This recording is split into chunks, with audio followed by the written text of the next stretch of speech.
আসসালামু আলাইকুম সবাইকে। আজকে আমি আপনাদের সাথে ভিন্ন ধরনের একটি রেসিপি শেয়ার করব।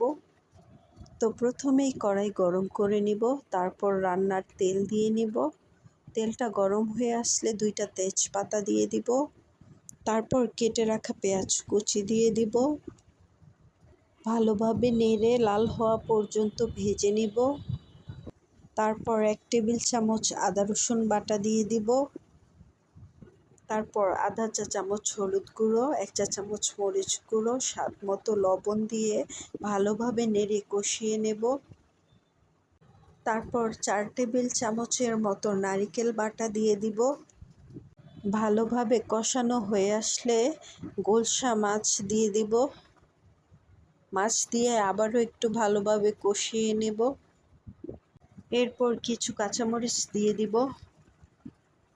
তারপর পরিমাণ মতো পানি দিয়ে ভালোভাবে মিশিয়ে ঢাকনা দিয়ে ঢেকে দিব। প্রায় 10 মিনিট পর ঢাকনা উঠিয়ে সামান্য জিরা বাটা দিয়ে দিব।